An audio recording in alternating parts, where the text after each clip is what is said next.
अब यम का पास ही दंड देगा इसे।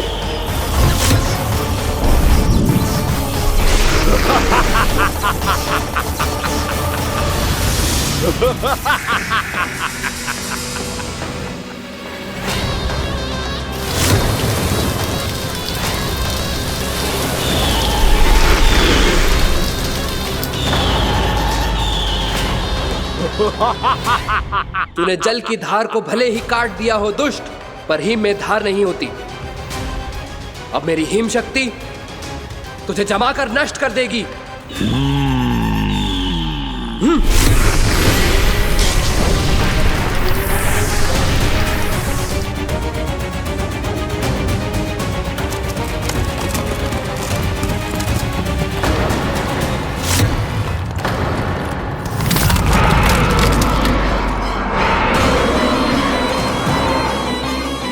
चंद्र, वरुण, यम, अग्नि, इंद्र, तुम में से कोई भी इस योग्य नहीं है कि मुझे पराजित कर पाए और इस विष्णु अवतार की रक्षा कर पाए।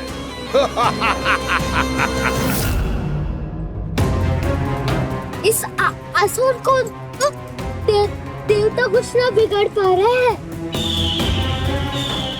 अब क्या होगा खाना का? बकासुर, मैं अपनी किरणों की ताप से तुझे छलनी छलनी कर दूंगा।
पुत्र कार्तिकेय, इस असुर के उदर को फाड़कर अपने पिता के सखा श्री कृष्ण को मुक्त कराओ पुत्र।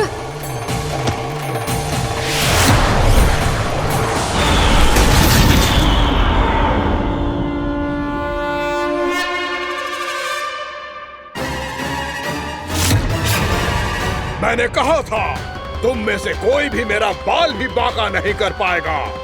तुम देवताओं का तो सामर्थ्य ही क्या, स्वयं देवों के देव महादेव भी मेरा कुछ नहीं बिगाड़ पाएंगे।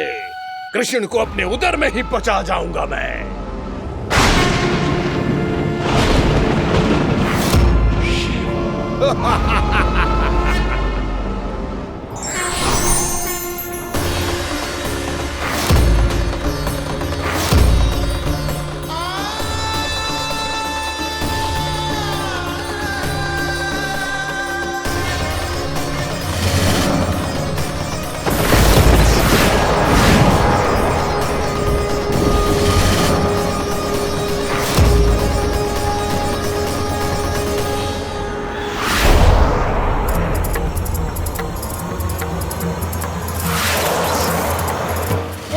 शिव शंकर का त्रिशूल है। एक ही बार में इस असुर का प्राण ले लेगा ये।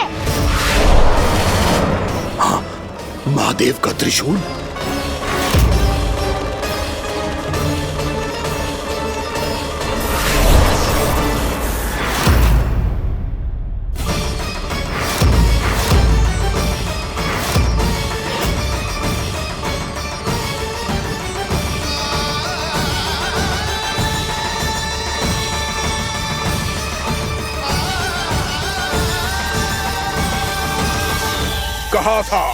कहा था मैंने, स्वयं महादेव भी मेरा कुछ नहीं बिगाड़ सकते। अजय हूं मैं, अजय।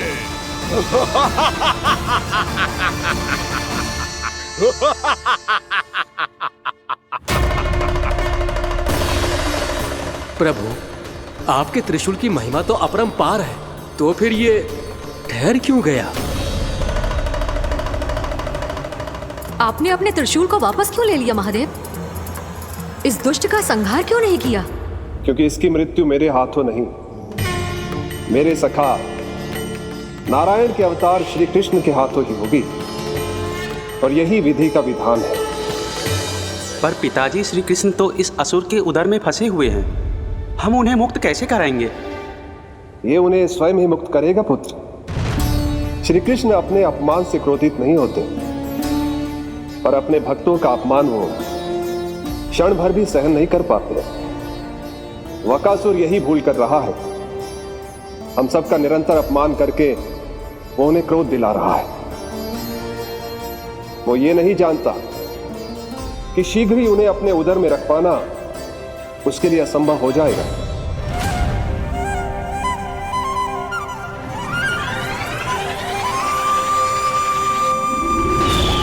क्या हुआ महादेव? पराजित होकर भी मुस्कुरा रहे हैं। पर अब तो महादेव कहलाने के भी योग्य नहीं रहे आप। असफल देवताओं की इस अयोग्य सेना को लेकर चले जाइए यहाँ से। ना ये मेरा सामना कर सकते हैं और ना ही आप। मेरी शक्ति के सामने आप अक्षम हैं महादेव।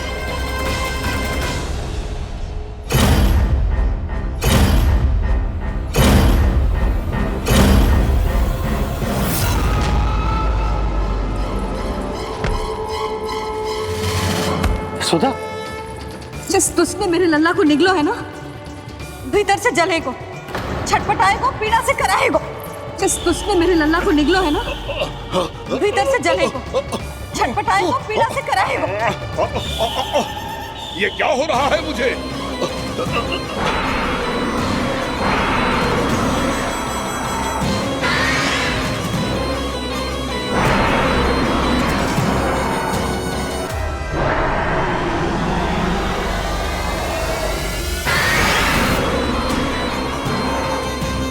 मुझे ऐसा क्यों लग रहा है जैसे भीतर से जल रहा हूं मैं?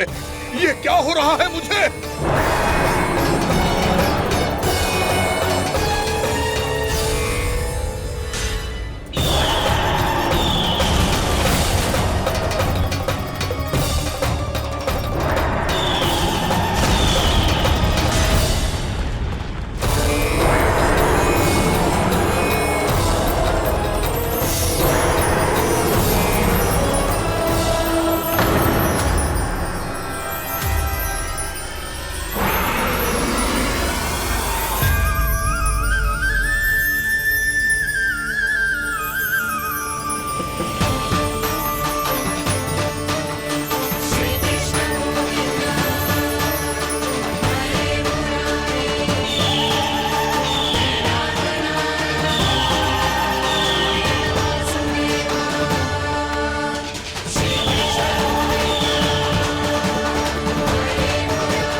हे प्रभु, मैंने ऐसे कौन से कुकर्म किए थे कि मुझे ऐसी मृत्यु प्राप्त हुई? और ऐसे कौन से सुकर्म किए थे? क्या आपके हाथों से मुझे मोक्ष प्राप्त हुआ है प्रभु? में स्मरण करो, हे जरीस की पुत्र वक्कासुर। स्मरण करो, कैसे अपने पिता की तरह अभिमान से भरे हुए थे तुम। स्मरण करो, कैसे हमें पराजित करने के लिए पूरी सृष्टि को संकट में डाल दिया था तुमने, और हमें विवश होकर पराजय स्वीकार करनी पड़ी थी। स्मरण करो, कैसे तुमने देवराज इंद्र का छत्र चुरा लिया था। पर यह सब भी पर्याप्त नहीं था वक्कासुर। तुम्हारे पापों का घड़ा तब भरा था जब तुमने देवी गंगा के जल में साधना करते हुए जजाली मुनि की तपस्या में व्यवधान डाला था।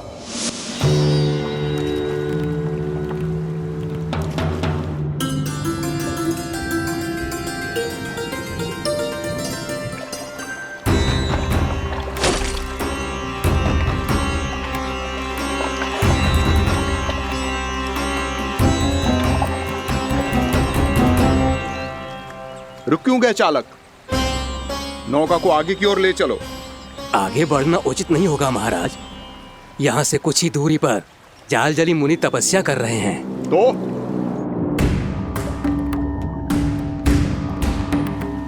मेरे मत्स्य आखेट के क्षेत्र में इसने तपस्या करने की भूल की है।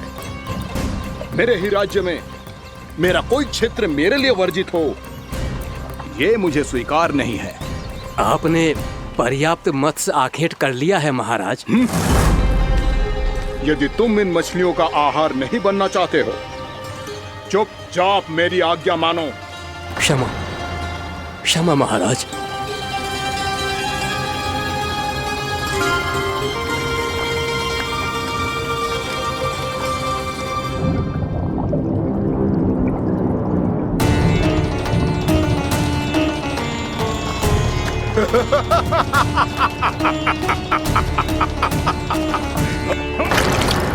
मुनिवर, रक्षा कीजिए, रक्षा कीजिए मुनिवर। हमारे प्राण बचाइए मुनिवर, मुनिवर हमारे प्राण बचाइए।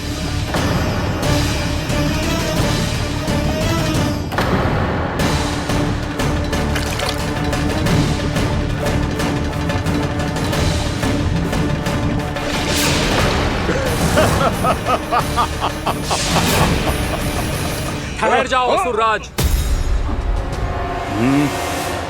इन मछलियों को हानि ना पहुंचाओ। क्यों मुनि? अब मछलियां पकड़ने के लिए मुझे तुमसे आज्ञा लेनी पड़ेगी। तुमने तपस्या करने से पहले किससे आज्ञा ली थी? मां गंगा से, इस जल में रहने वाली सभी मछलियों से। इस उपकार के बदले इन सभी मछलियों को रक्षा करने का वचन दिया था। इसीलिए असुरराज, मैं शांति से कह रहा हूं, इस स्थान को अशुद्ध ना करो। चुपचाप यहां से चले जाओ, नहीं तो इसका परिणाम अच्छा नहीं होगा।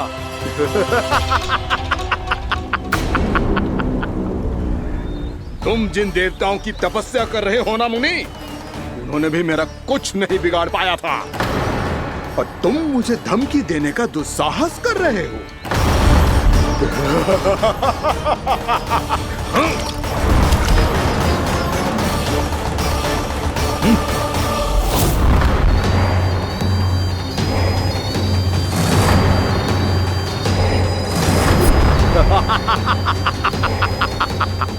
मूर्ख, विचारों से तो तू राक्षस है ही, और स्वभाव से उस बगुले की तरह है जो भूख ना होने पर भी उन निर्दोष मछलियों को आहार बनाता रहता है। इसलिए अभी इसी क्षण से तू वकुला का जीवन जिएगा। ये मेरा श्राप है, ये मेरा श्राप है।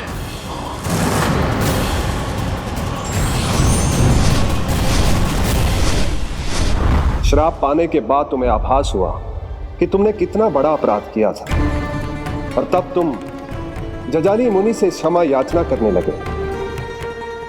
तुम्हारे अपराध बोध को जानकर मुनि श्रेष्ठ शांत हुए और उन्होंने तुम्हें वरदान दिया।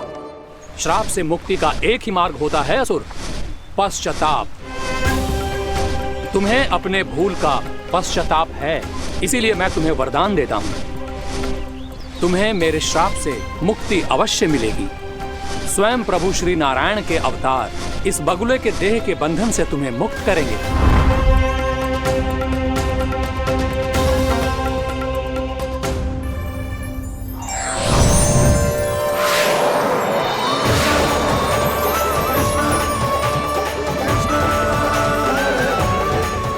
हम स्वीकार करें प्रभु।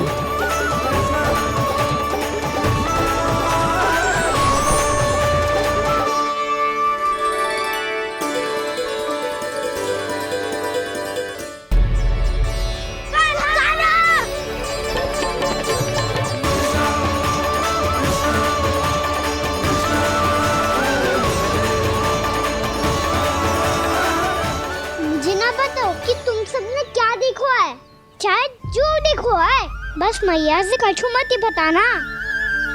कान्हा!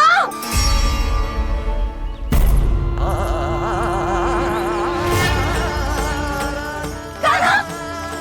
मेरा लल्ला!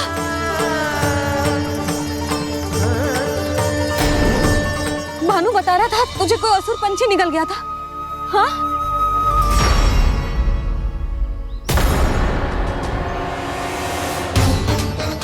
हे नारायण, ये क्या है?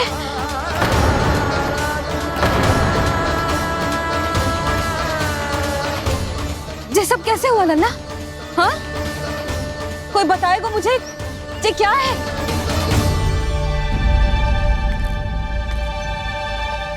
श्रीधामा, मधुमंगल, चिची को सब कुछ बता दो।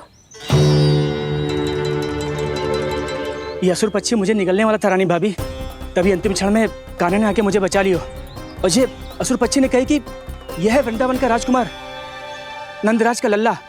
इसके होते कोई भी वृंदावन वासियों को हानि ना पहुंचा सकते। रानी भाभी, कान्हा ने अपने प्राणों की चिंता ना करी और इस क्रूर राक्षस से भिड़ गयो और इस राक्षस पक्षी ने इसे निगल लियो।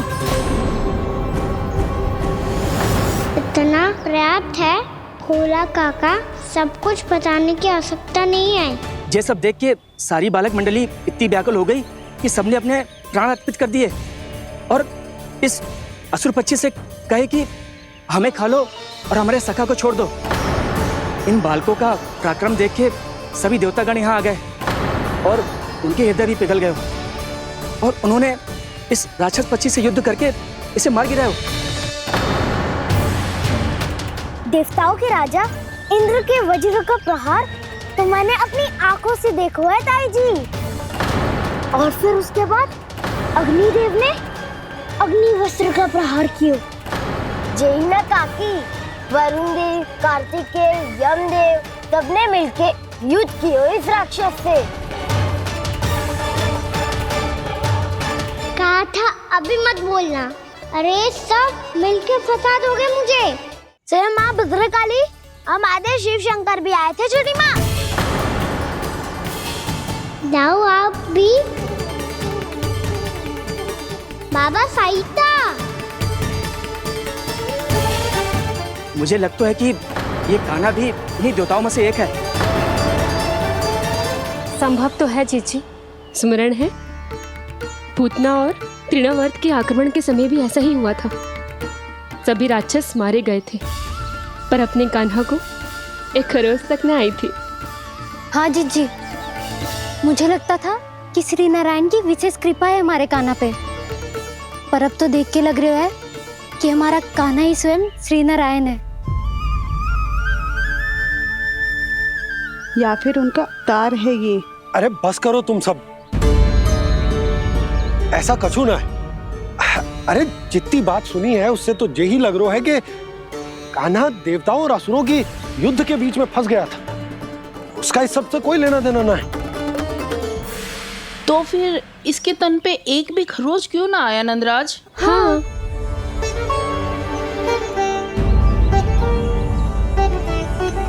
है काकी, खरच तो है। दिखा लल्ला। भैया बात पीड़ा आ रही है, कुछ करो ना। चिकोपिया भी ना अति करती है। श्री नारायण का अवतार हो तो इतनी तनिक सी खरोच पे ऐसे रो तो क्या? बस बहुत होगा। अब तो तुम सबने सीमा ही पार कर दी है। कभी से श्री नारायण बुलाते हो, कभी श्री नारायण का अवतार। तनिक कछु हो ना जाता है कि तुम सब कहानियां बुनने लगती हो। जे बस साधारण सा बालक है, मेरा लल्ला है जे, इसे भगवान मत ही बनाओ।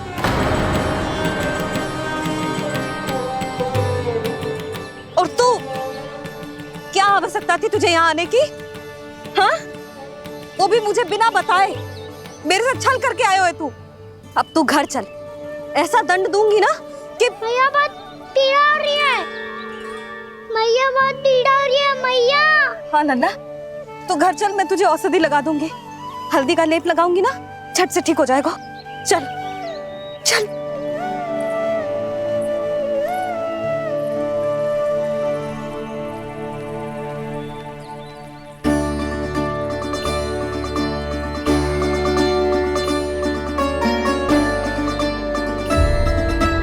मैया बहुत पीड़ा हो रही है मैया।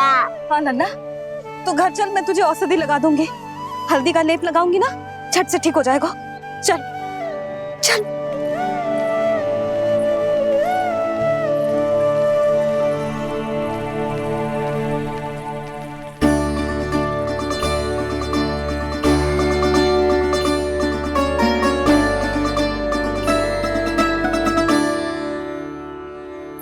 बस लल्ला बस, रो मत।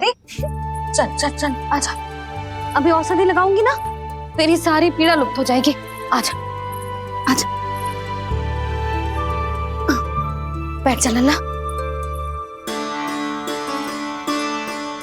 अभी आई मैं। हाँ,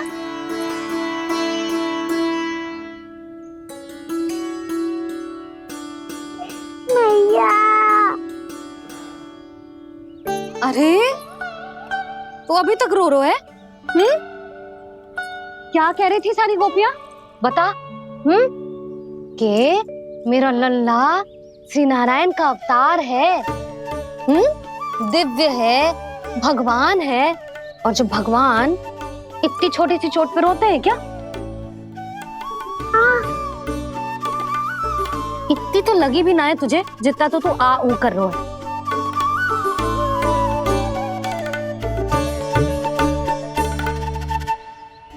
आओ ना, करूंगो। आप ऐसे दुलार थोड़ी करोगी। ओहो, वृंदावन का गौपालक जो इतनी छोटी सी चोट पे रोता है ना, गोप बालकों का मुखिया इतनी छोटी सी चोट पे रोता है। मेरा लल्ला तो सबसे शक्तिशाली है, जो इतनी छोटी सी चोट तो क्या बड़े बड़े राक्षसों से भी ना घबराता है। हाँ, एक बार में सबको समाप्त कर देता है कि ना? हाँ मैया, यदि कोई राक्षस वृंदावन की ओर तेरी दृष्टि करके आएगा, तो सबसे पहले कान्हा को सुरक्षा में खड़ा पाएगा। फिर चाहे जो बाल बन के आए या बगुला बन के।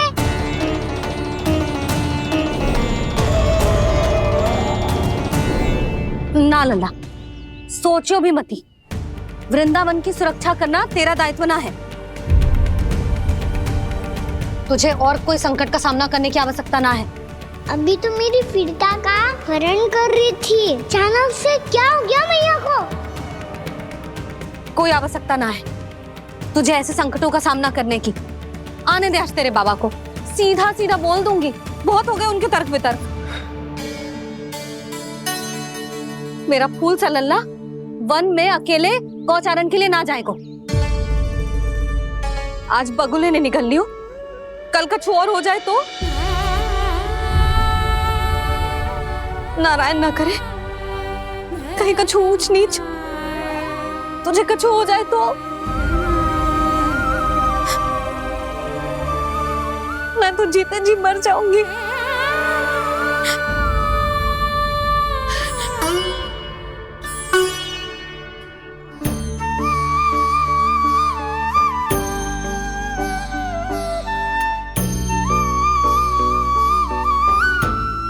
लल्ला की वीर मैया इतनी से बात तो रोती है क्या? क्या करूं कान्हा, तुझे ऐसे बार बार संकट के मुंह में जाते हुए ना देख सकती मैं। तो फिर मैया मैं वचन देता हूँ, आज के बाद मैं गौचारण के लिए तभी जाऊंगा जब आप आज्ञा दोगी। पक्का? छल ना करेगा ना मेरे साथ? मैंने कब छल करो मैया? अच्छा ठीक है, ना करूँ छल। यदि आपसे पूछे बिना बाहर निकलो तो तो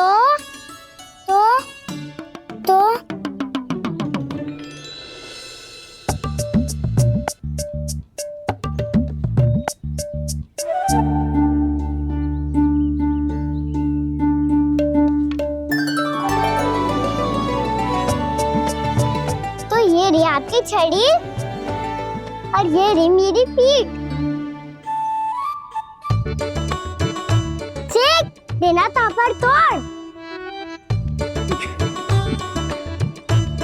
ठीक है, जब तूने अपना दंड निर्धारित कर ही लियो है तो सोच ले, अब अगर तूने मेरी बात ना मानी तो तोड़ तोड़ छड़ी पड़ेगी, समझ आई?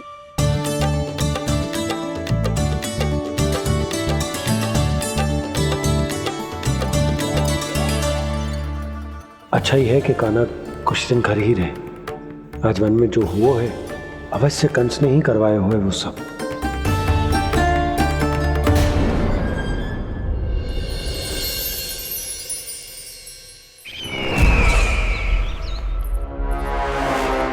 आपका ये धनुष तो सबसे अधिक शक्तिशाली था महाराज, ये कैसे टूट गया? कहीं ये बकासुर की पराजय का संकेत तो?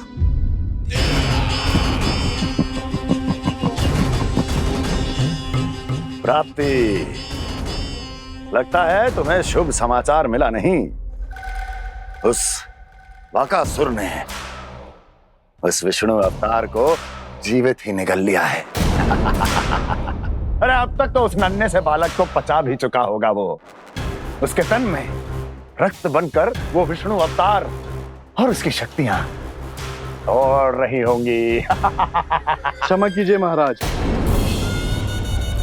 क्षमा कीजिए, इस अशुभ से मुख से शुभ समाचार आने दो। माथे के बल को ढीला करो, चेहरे पर मुस्कान लाओ और कहो, महाराज, वृंदावन में मातम फैल चुका है। मैं ऐसा ही करता महाराज, यदि सूचना सत्य होती तो।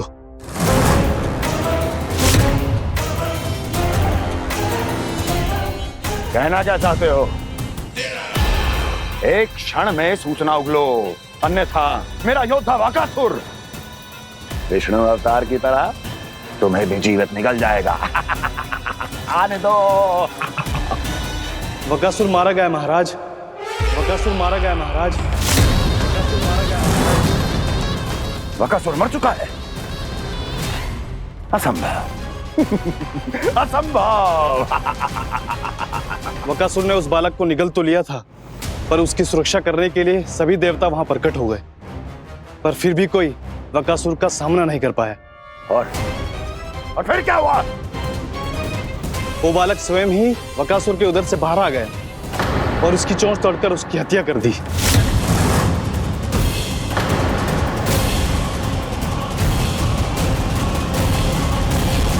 वन में बकासुर की चोंच टूट गई और यहाँ आपका ये धनुष।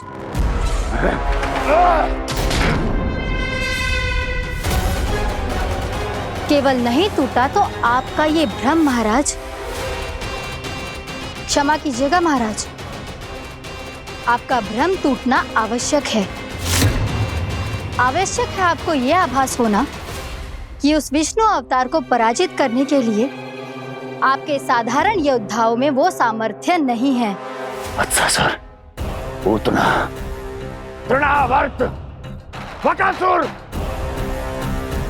ये सब साधारण नहीं थे प्राप्ति, साधारण नहीं थे।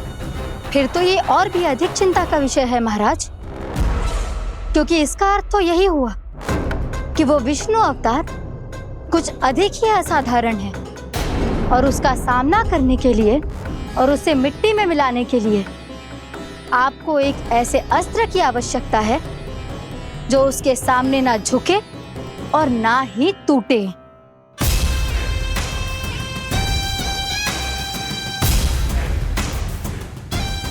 तो फिर मैं ऐसा ही अस्त्र ढूंढूंगा, चाहे आकाश पाताल एक क्यों ना करना पड़े मुझे।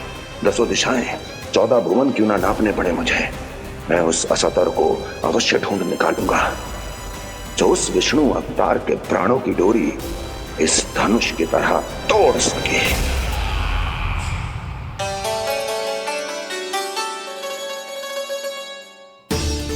थैंक्स पापा, मैंने मैया को वचन दिया है कि जब तक नहीं चाहेंगी मैं वन नहीं जाऊंगा। इसलिए आप मुझे मारने के लिए कोई शक्तिशाली असुर ढूंढने में व्यस्त रहो।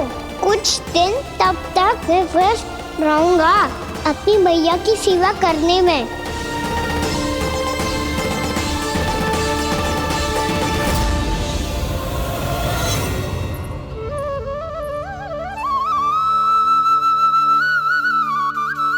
लो मैया, तुलसी जी को चढ़ाने के लिए जल।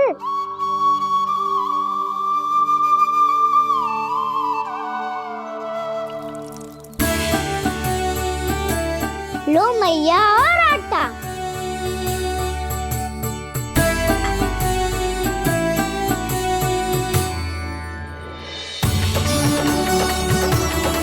लो मैया, बेलन।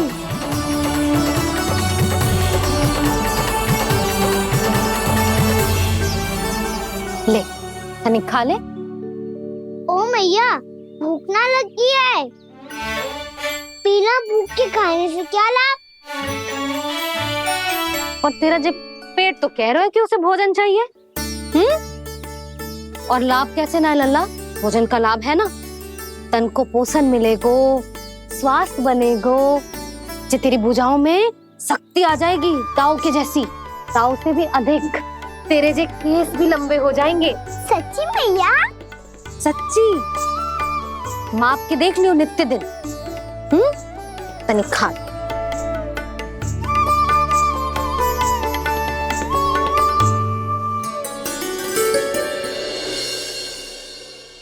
मान के मैया का कहना, छक के भोजन खाते हैं, नित्य मापते भुजा केश, पर ज्यों का त्यों ही पाते हैं।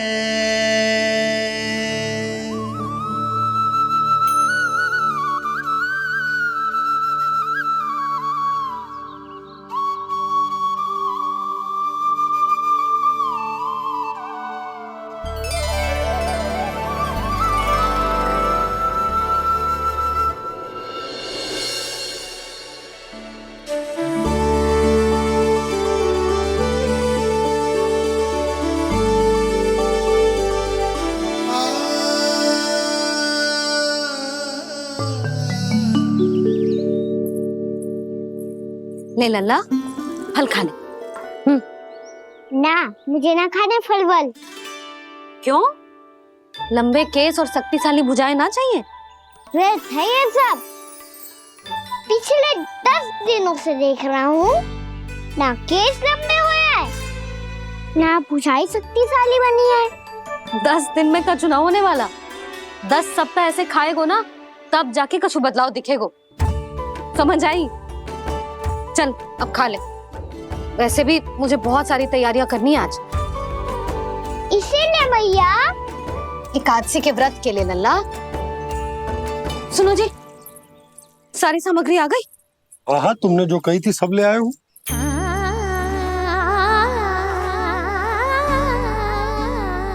इसमें नारियल तो है ही ना, उसके बिना मैं एकादशी की पूजा कैसे करूंगी? यशोदा, मैंने भोला से कह दिया, वो लेकर आते ही होगा। घबराओ मत। कैसे ना घबराओ जी, आपको पता है ना एकादशी का व्रत मेरे लिए कितना महत्वपूर्ण है। पता है। अरे इसमें तो दिए भी ना है। दिए ना है? अब मैं अभी लेकर आता हूँ। आप रहने दो, मैं ही लेके आती हूँ। भक्त भोला राम के यहाँ से है। भक्त भोला राम? मेरा अर्थ है कुमार भोला यहाँ के यहाँ से। हाँ हाँ, वो ही।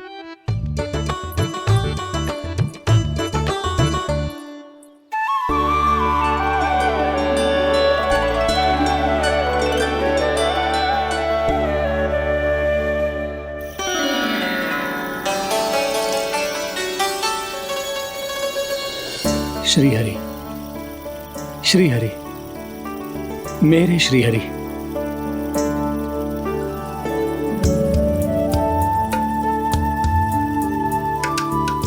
मेरे श्री हरि। भोला राम, मेरी मटकी तैयार है? मेरे श्री हरि, मेरे श्री हरि।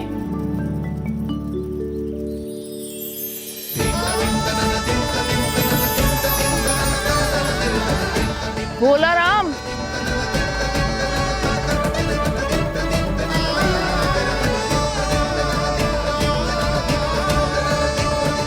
भोला काका, ओ भोला काका।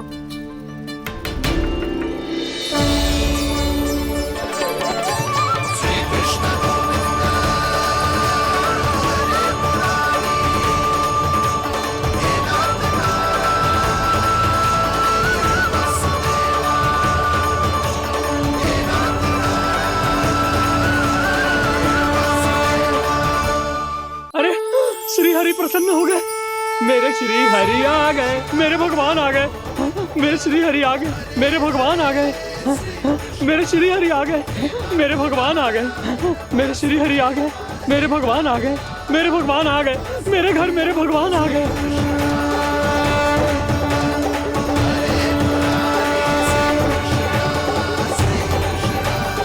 मेरे घर आ गए, मेरे श्री हरि आ गए। हाँ, मेरे श्री हरि आ गए। जे तो बावले थे ही, अब बालकन को भी साथ में मिला लिए। उज्जवल क्या कर रहा है? अरे ठहर जा भोला।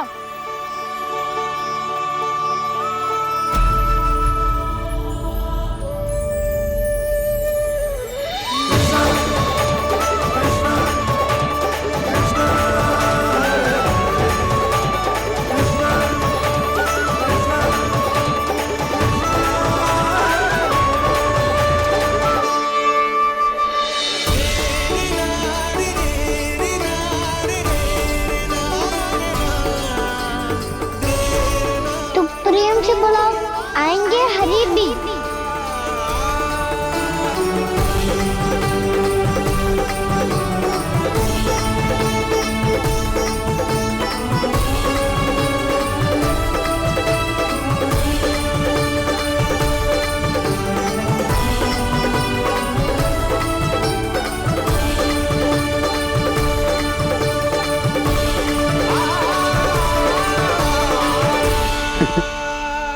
क्या वो गाना? किसकी धुन में झूम रहा तू? निर्मल निशा भक्ति की धुन में।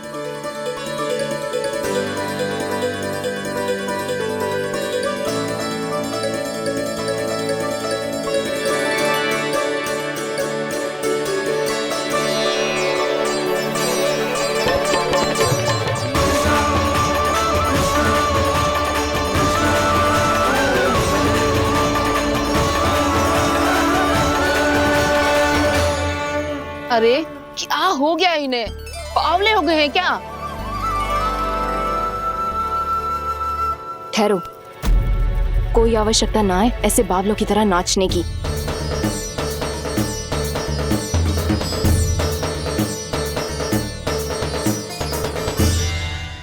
जे बावले ना है मौसी, भक्ति में रम गए। बस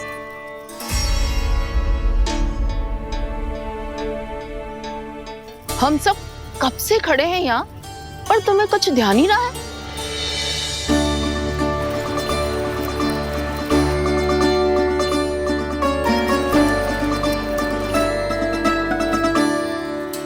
नाच गाने में ऐसे मगन हुए कि हमें देखा भी ना। मुझे नाचते हुए देख मेरे श्री हरि को इतना आनंद आ रहा था कि मैं अपने आप को रोक नहीं सका। और वैसे भी मेरे जन्म का एकमात्र उद्देश्य है श्री हरि की सेवा करना, श्री हरि को प्रसन्न करना। तुम बावले हो भोला राम, या हमें बावला बना रहे हो? श्री हरि और तुम्हें देख रहे हैं? हाँ, अभी वो यहीं थे, देख रहे थे।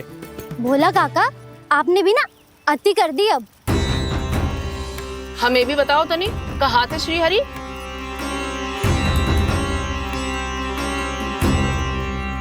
ना जाने अपना उपहास करवाने में क्या आनंद आता है इन्हें। देखो, अब तुम सच मानो या झूठ, लेकिन हमरे श्रीहरि यहीं थे, इसी चाक पर अभी। हाँ, लो सुन लो इस मूर्ख की बात। श्री हरि को और कोई स्थान ना मिलो जो इसके मिट्टी के चाक पे आकर बैठेंगे। श्री हरि को और कोई स्थान ना मिलो जो इसके मिट्टी के चाक पे आकर बैठेंगे। श्री हरि को और कोई स्थान ना मिलो जो इसके मिट्टी के चाक पे आकर बैठेंगे। जैसी मैया भैंसो ही लल्ला, दोनों का कुछ पता ही ना चलतो, कब किस बात पर प्रसन्न हो जाए और किस बात पर रुष्ट। अरे मैं भला असत्य क्यों बोलूंगा? अभी अभी यही थे श्रीहरि। हाँ,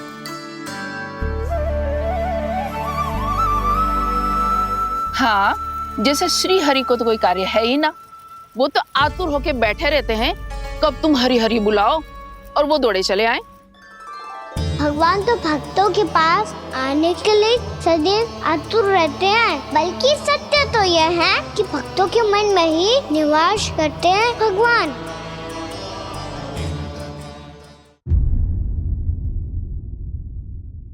अरे मैं भला असत्य क्यों बोलूंगा? अभी अभी यही थे श्रीहरि। हाँ,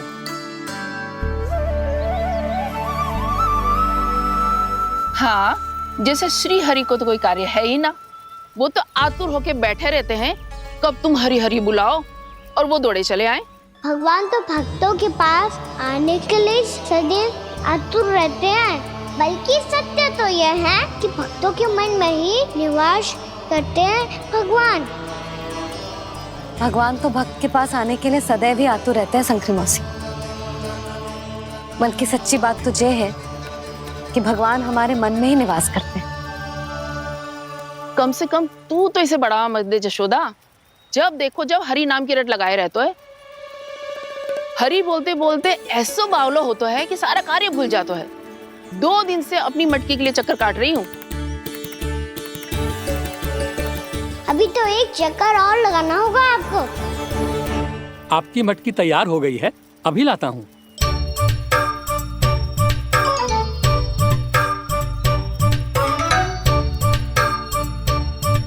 लो जी मटकी।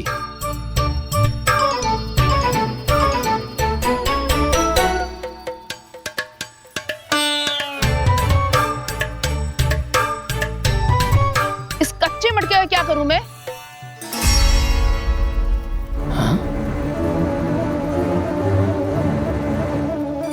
पर इसे तो मैंने भट्टी में पकाया था। अब तू ही देख ले कितना ध्यान रहता है इस कार्य पे। और कह तो है कि श्री हरि आते हैं इससे मिलने। हाँ, आते हैं और आगे भी आएंगे हमारे श्रीहरि हमसे मिलने। और आके मोक्ष देंगे, है ना? मांगूंगा तो मोक्ष भी दे देंगे, मांगूंगा तो मोक्ष भी दे देंगे, मांगूंगा तो मोक्ष भी दे देंगे। अभी तो ये बता कि तू मुझे मेरी मटकी कब देगो? और मेरी मांग कब पूरी करोगे भोला राम जी? मेरो घड़ा मेरे दिए तो तैयार है ना? कल एकादशी की पूजा और व्रत के लिए। एकादशी का व्रत? हाँ, एकादशी का व्रत। इसे करने से श्री हरि बहुत प्रसन्न होते हैं। अच्छा, फिर तो अभी लाया।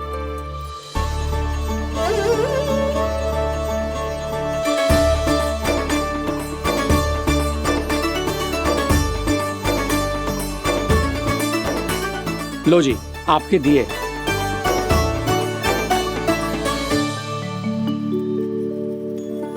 और जो हमने मांगा है वो? बाकी सब शेष द्वादशी के दिन मिलेगा, क्योंकि कल मैं भी एकादशी का व्रत रखूंगा, क्योंकि कल मैं भी एकादशी का व्रत रखूंगा, क्योंकि कल मैं भी एकादशी का व्रत रखूंगा।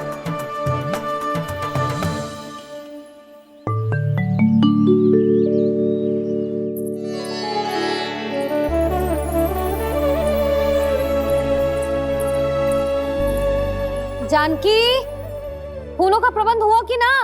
हाँ भाभी, जे रहे। सदैव विलंब कराती है। पर भाभी इस बार तो फूल समय से ही लाई थी। क्या हुआ जशोदा? अभी तो पूजा की तैयारी ना हुई? देखो ना मौसी, ये जानकी ना कुछ छूट ही जाता है इसके कारण। एकादशी की पूजा और व्रत आते ही जसोदा भाभी इतनी वग्र हो जाती है। ऐसो क्या होगा इस पूजा में?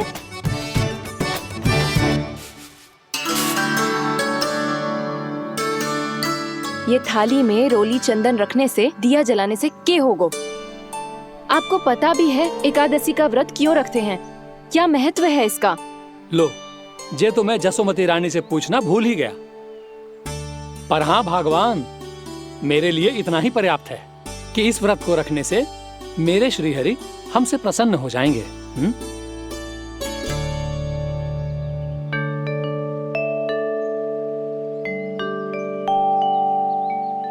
नारायण ही जाने ऐसे कैसे पूजा करते हैं जे श्री हरि की एक मूर्ति तक ना है इनके पास।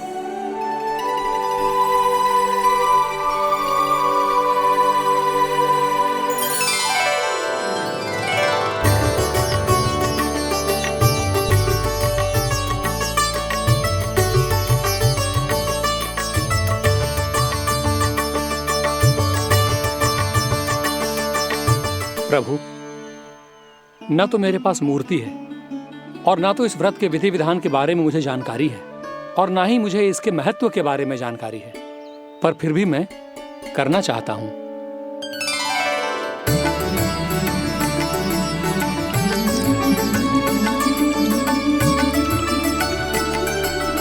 इसीलिए मैं दृढ़ संकल्प लेता हूं,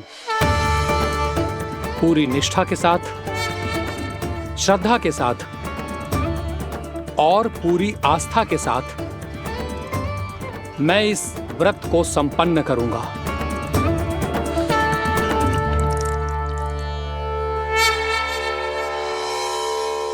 हम संकल्प लेते हैं कि एकादशी के व्रत को पूरी निष्ठा के साथ संपन्न करेंगे।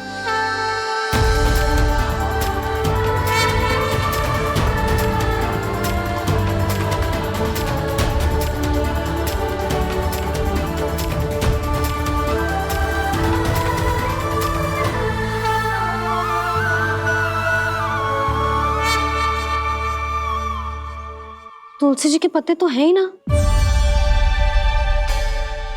श्री नारायण को तुलसी जी के पत्ते के बिना भोग ना चढ़तो है। जानकी, तुलसी के पत्ते कहाँ हैं? भाभी, मैं तो कब से यही पूछना चाह रही थी कि तुलसी के पत्ते लाऊं क्या, पर आप तो व्यस्त थी ना। तुझे कितनी बार समझाओ है ना, यदि तेरे कछु करने से किसी और की कोई हानि ना हो रही हो या किसी के अच्छे कार्य में सहायता हो रही हो तो मुझसे आज्ञा लेने की आवश्यकता ना है। समझ गई भाभी, आगे से जाना उनको। ले अभी लेकर आती हूँ।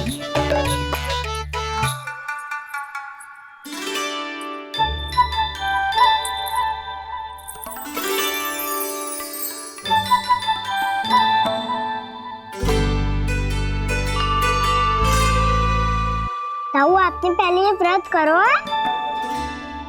आपको इसका महत्व पता है?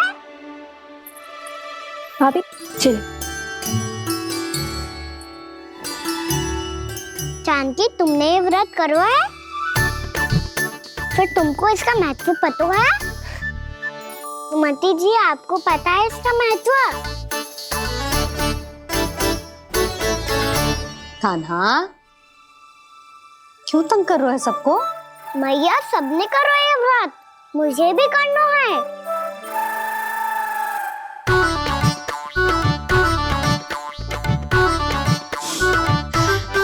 ये व्रत केवल बड़ों के लिए होती है लल्ला। जब आप ये व्रत कर सकती हो, बाबा कर सकते हैं, ये सारी गोपियां कर सकते हैं, वो भी कर सकते हैं, तो मैं क्यों ना कर सकता? क्योंकि तू कल तक भूखा ना रह पाएगा लल्ला। जब भक्त रह सकते हैं, फिर मैं क्यों नहीं रह सकता? मेरा अर्थ है कि नारायण के भक्त मैया,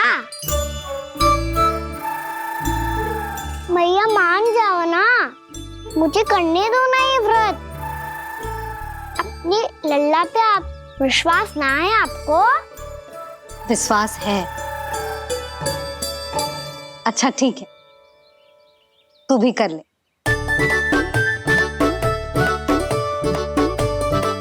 पर मैया व्रत की कथा तो सुनाओ, मैं तो अबध हूँ ना।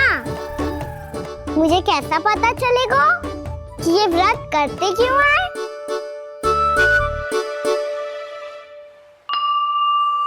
प्रभु, मुझ अबोध को कैसे पता चलेगा कि इस व्रत का क्या विधि विधान होता है और क्यों रखा जाता है और इसका महत्व क्या होता है?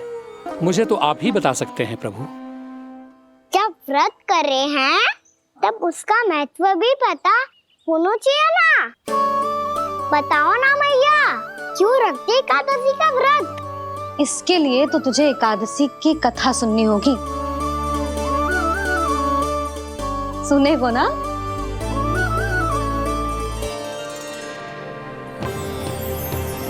वसुदेव सुतं देवं कंसचाणूरमर्दनम् श्रीहरि, यशोद परमानन्दम् कृष्णं वन्दे जगद्गुरुम्।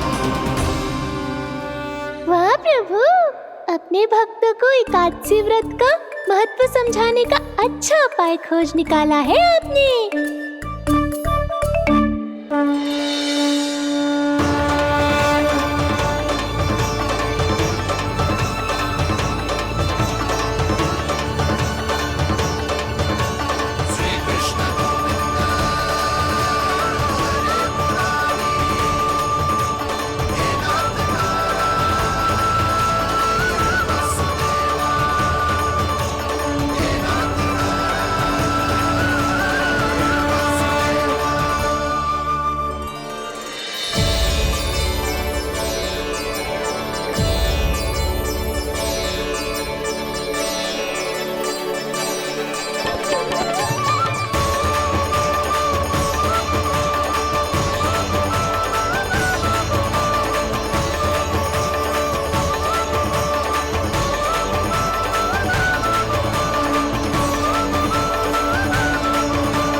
अब सब जन एकादशी के व्रत की कथा ध्यान से सुनना, तभी जे व्रत पूरा माना जाएगा। समझो लल्ला?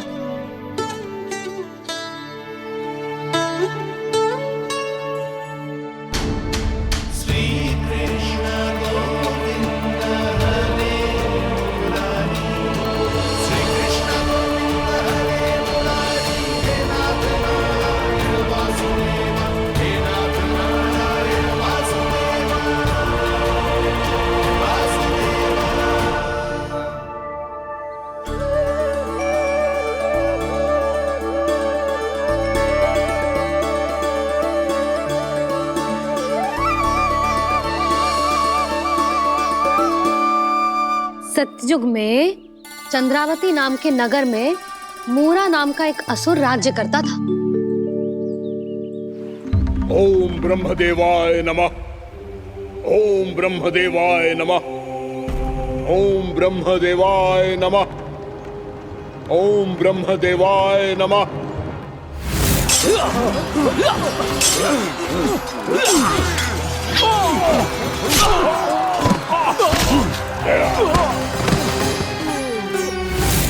ओम ब्रह्मदेवाय नमः। ओम ब्रह्मदेवाय नमः। जब उसने देवताओं के हाथों असुरों की पराजय देखी, तब वो वरदान पाने के उद्देश्य से ब्रह्मा जी की तपस्या करने चला गया।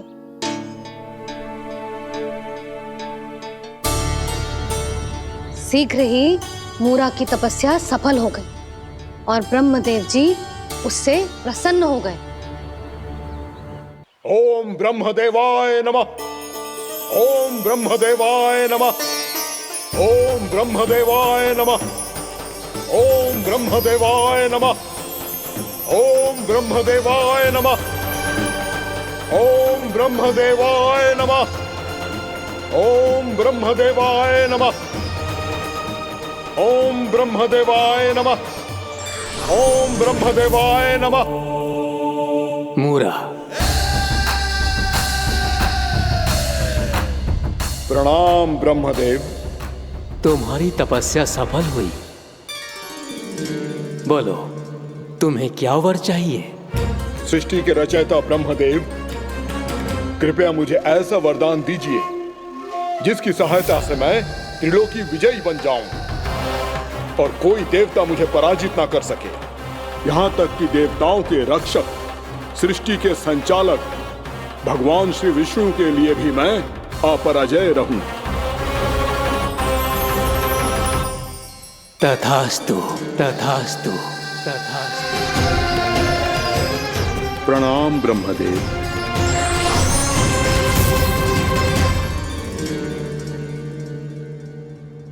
ऐसा वरदान पाकर मूरा बहुत अभिमानी होगा। यक्षों, किन्नरों, यहाँ तक कि देवताओं को भी युद्ध के लिए ललकारने लगा, पर किसी ने भी उसकी ललकार को स्वीकार ना करो, क्योंकि सभी उसकी शक्ति से बहुत भयभीत थे और उसके सामने युद्ध किए बिना ही अपनी पराजय स्वीकार करने लगे। और फिर दंभ में आके उसने स्वर्ग लोक पर भी आक्रमण कर दिया और देवराज इंद्र तक को चुनौती दे डाली।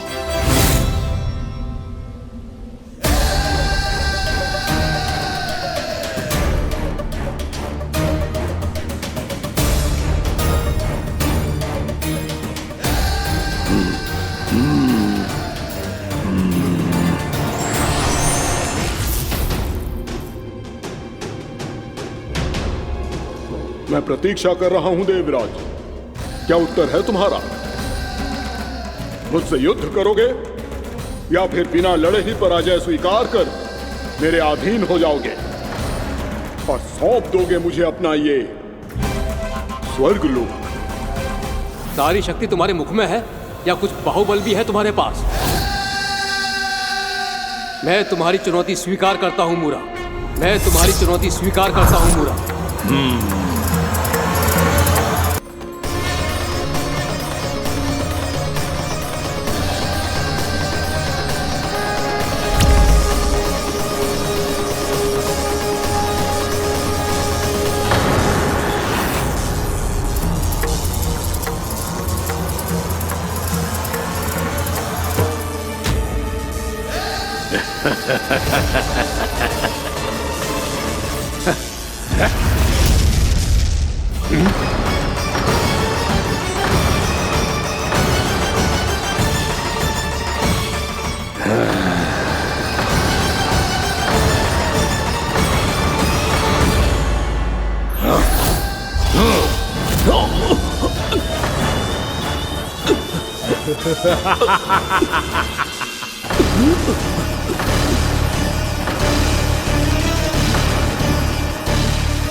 खैरिए देवगण, असुर राज मूरा को ब्रह्मदेव का आशीर्वाद प्राप्त है।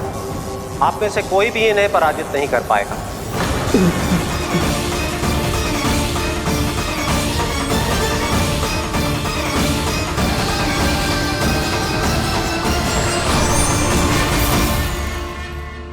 एक अवसर और देता हूं देवराज, युद्ध या अधीनता, क्या उत्तर है तुम्हारा देवराज?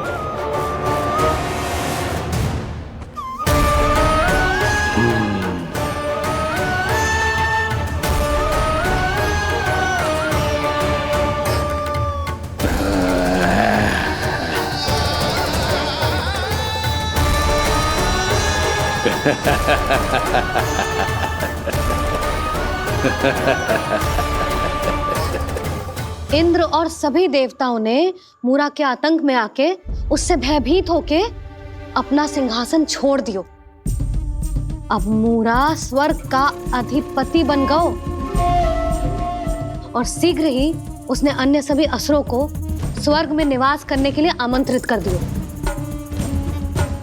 और इस प्रकार से वो धीरे धीरे तीनों लोकों का सम्राट बन गयो।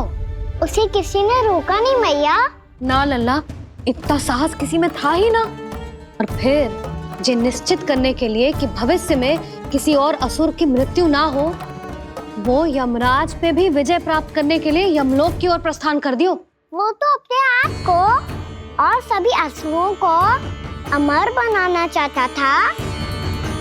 पर देवता और यमराज भी उसकी जो योजना समझ गए थे, इसीलिए उसके आने से पहले ही सारे देवताओं ने श्री नारायण से सहायता के लिए गुहार लगाई। अब केवल आप ही कुछ कर सकते हैं प्रभु।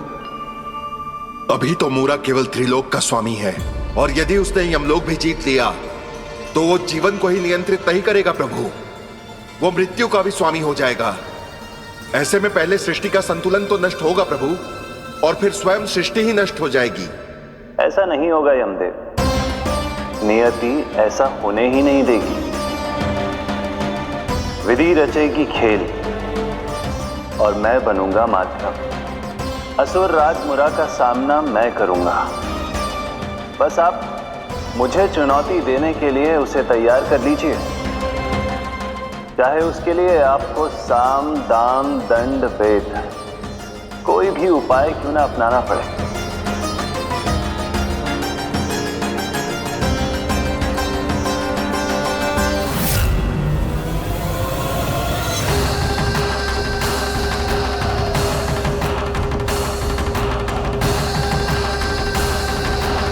आप तो मेरी प्रतीक्षा में पहले से ही खड़े हैं यमदेव।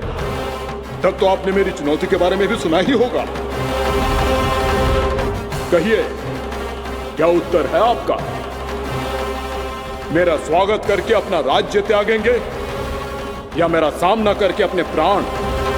असुर राज मुरा का सामना मैं करूंगा। बस आप मुझे चुनौती देने के लिए उसे तैयार कर लीजिए, चाहे उसके लिए आपको साम दाम दंड भेद कोई भी उपाय क्यों ना अपनाना पड़े।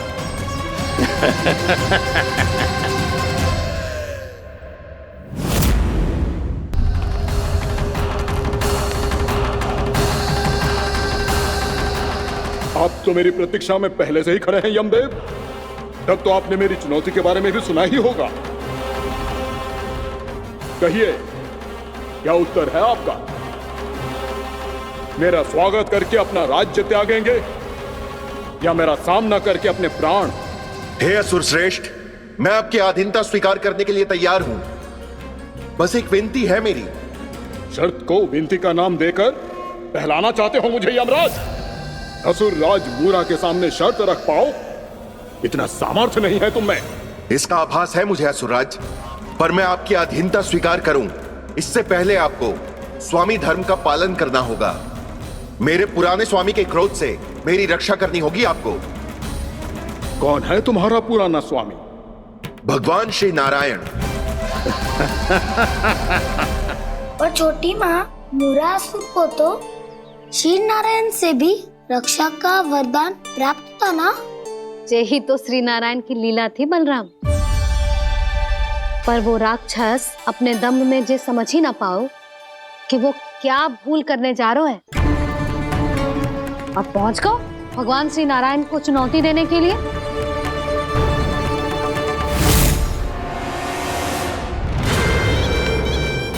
वही ठहर जाओ असुर राज मुरा।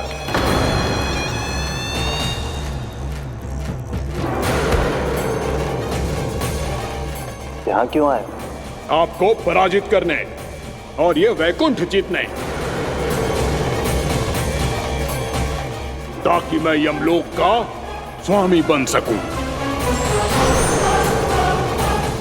फिर आओ, युद्ध भूमि में मेरा सामना करो।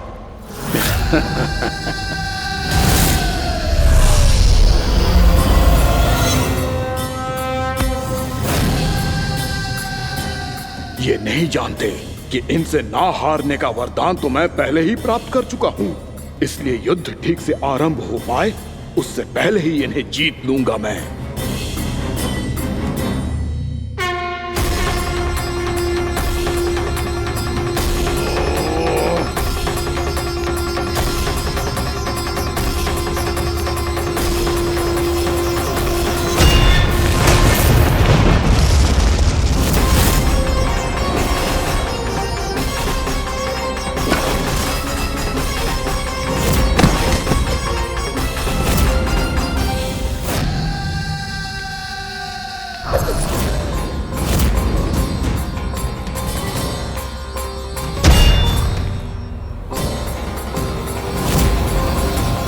और इस प्रकार ये युद्ध वर्षों वर्षों तक चलता रहो। दोनों योद्धा पूरे ब्रह्मांड में अनेक अस्त्रों शस्त्रों के साथ युद्ध करते रहे।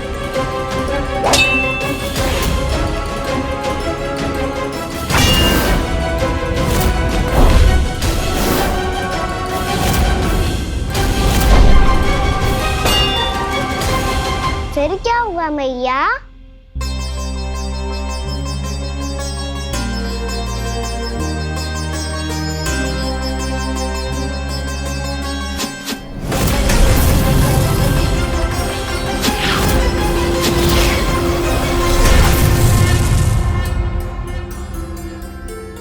उस युद्ध को कभी समाप्त हुआ हो, पर कैसे?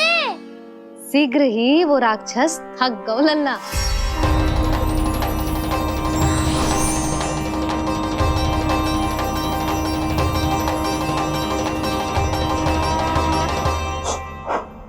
खड़े खड़े देख क्या रहे हैं नारायण? आक्रमण कीजिए, वध कर दीजिए मेरा।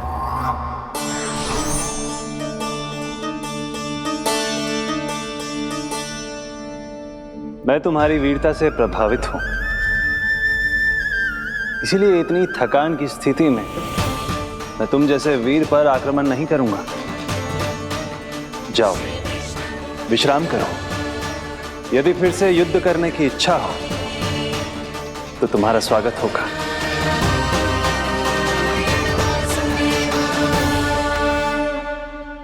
जे कह के श्री नारायण बद्रिका आश्रम चले गए और वहां हिमवत नाम की एक कंदरा में ध्यान लगा के बैठ गए। उधर वो राक्षस विश्राम करने लगो। अनेकों दिन बीत गए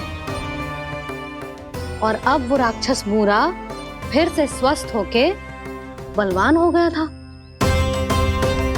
उसने अपनी सारी शक्ति फिर से प्राप्त कर ली थी। श्री नारायण ने उस पर दया करी थी, पर वो फिर से श्री नारायण को छलने को तैयार होगा।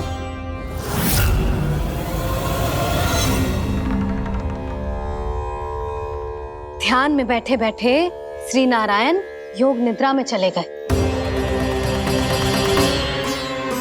पर दुष्ट मूरा इसी अवसर का लाभ उठा के उनकी कंदरा में घुस आयो ताकि वो सोते हुए श्री नारायण पे आक्रमण कर सके।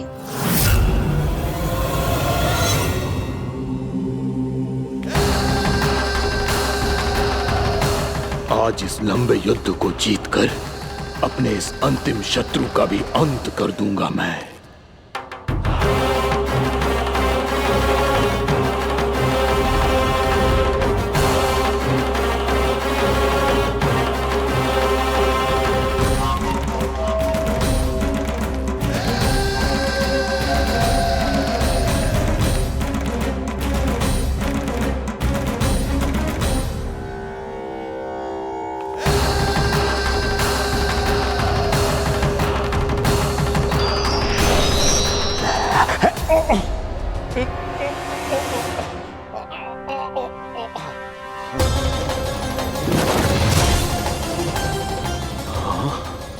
दुष्ट राक्षस, प्रभु ने तुझ पर दया की, तुझे संभलने का अवसर दिया। तू इन्हीं पर ही छल से वार करने चला है।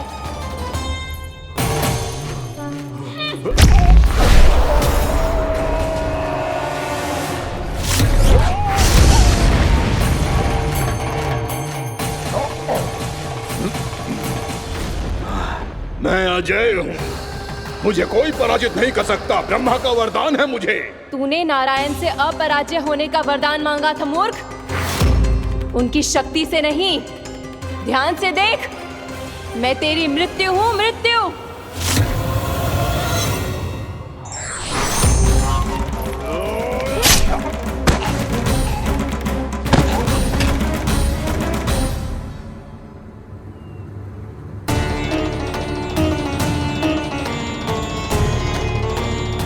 वो देवी कौन थी छोटी माँ? और कौन बलराम, वो ही तो थी देवी एकादशी।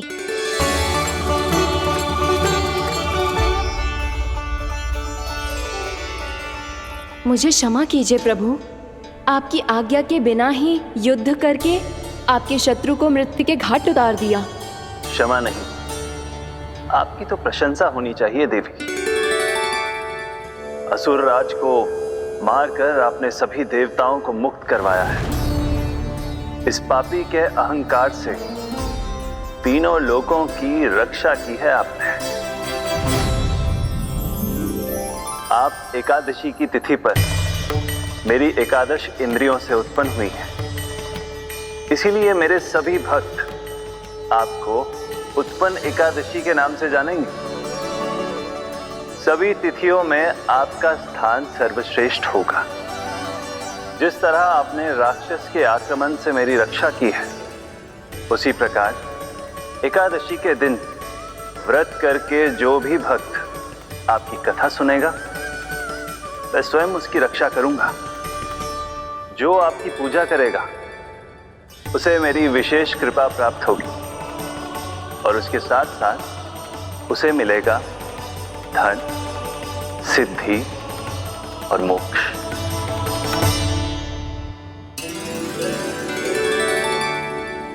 इसीलिए आज के दिन व्रत रखने का बहुत अधिक महत्व होता है। बोलो एकादशी मैया की जय। बोलो श्री नारायण भगवान की जय।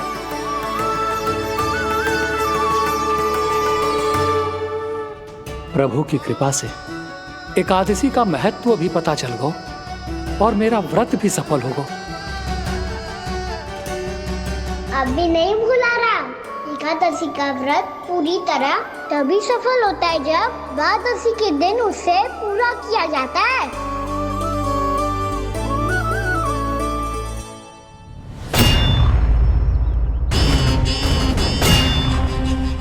आवश्यक है आपको यह आभास होना कि उस विष्णु अवतार को पराजित करने के लिए आपके साधारण योद्धाओं में वो सामर्थ्य नहीं है। वो विष्णु अवतार कुछ अधिक ही असाधारण है।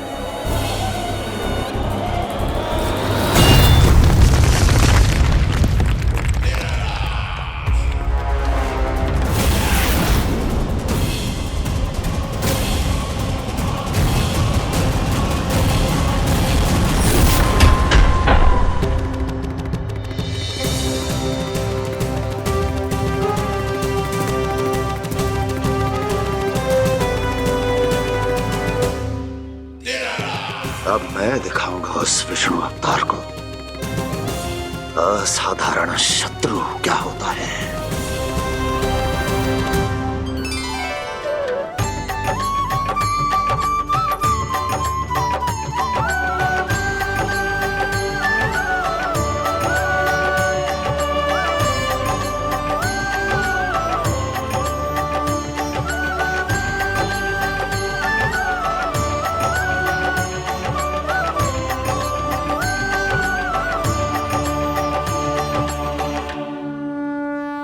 मामा अधीर हो रहे हैं, पर मैया ने मुझे अभी तक बाहर जाने की आज्ञा नहीं दी है। अभी उन्हें किसी और राक्षस को यहाँ भेजने से रोकने के लिए मुझे ही कुछ करना होगा।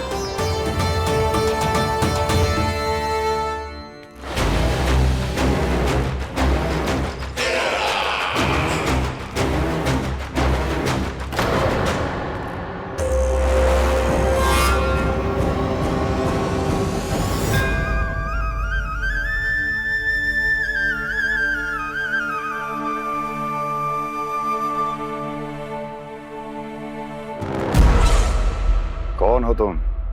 बचपन से ही मुझे मारने का सपना देख रहे हैं, सिर्फ मुझे ही नहीं पहचानते।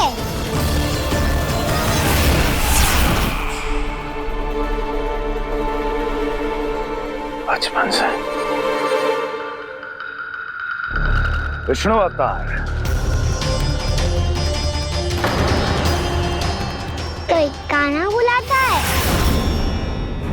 तो कोई मुरलीधर पुकारता है,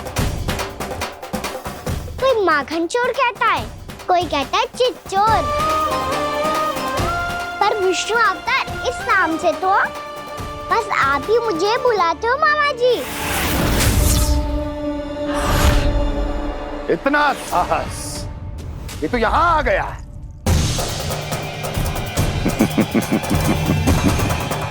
यहां आ तो गया तू विष्णु अवतार, किंतु यहां से जीवित नहीं जाएगा।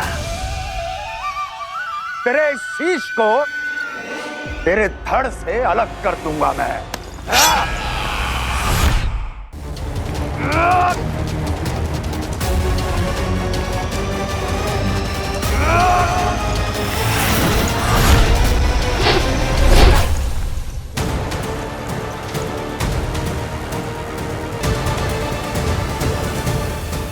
कहाँ देख रहे हो मामा जी? मैं तैयार हूँ।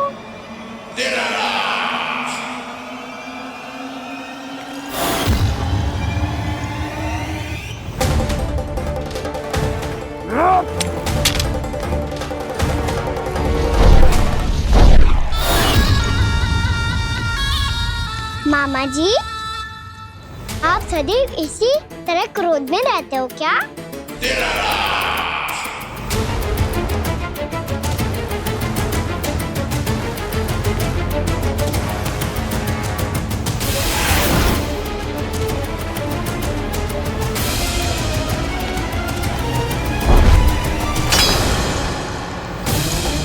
छोड़ छोड़ मेरी तलवार को।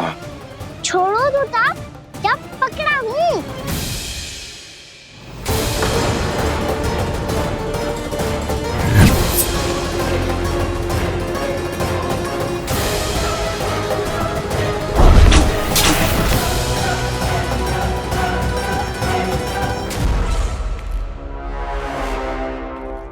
मामा जी,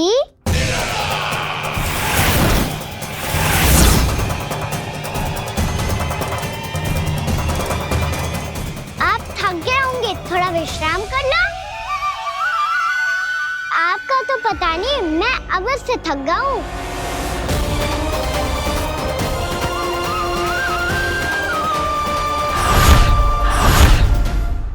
मेरे सिंहासन पर बैठने का तू साहस? अभी तो बस अभ्यास कर रहा था मामा जी। भविष्य में मुझे तो बैठना है यहाँ। आपने बल प्रयोग करके से अपने पिताजी से छीना था। मैं आपसे छीन लूंगा। जो छल और बल से लिया जाए वो अधिक समय तक टिकता नहीं है मामा जी।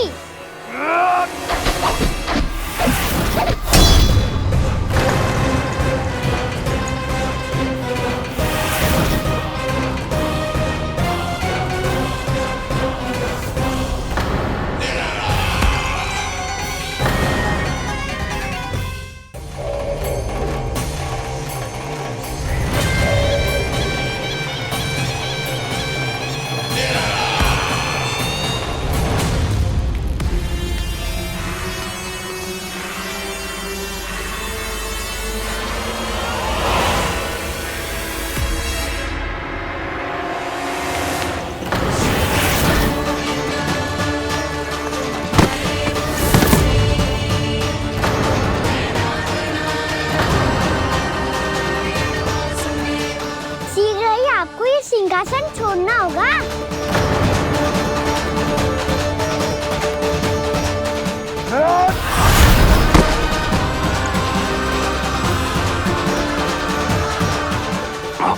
वो मेरा सिंहासन छीनना चाहता।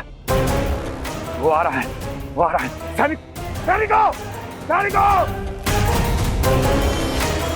दुर्जन, बंद कर दो सभी द्वार और झरों के, सब के सब। इसकी हर संभावना पर इतना कड़ा पहरा बिठा दो कि ना तो कोई महल के भीतर आ सके, ना तो बाहर जा सके। मुझे महल की चप्पे चप्पे की सूचना चाहिए। जाओ।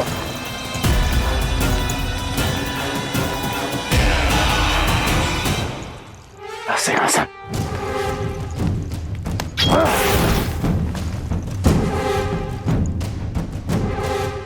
अब आ, दुष्ट मायावी, ए छलिया विष्णु अवतार, मैं कंस तेरी प्रतीक्षा कर रहा हूँ। देखता हूँ मेरे सिंहासन पर कैसे बैठता है तू। मुझे तो बस कुछ समय चाहिए था, वो मिल गया। अब करते रहिए आप प्रतीक्षा।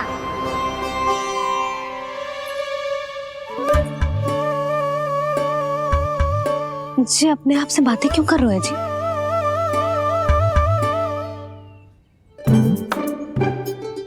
आप मुस्कुरा क्यों रहे हो?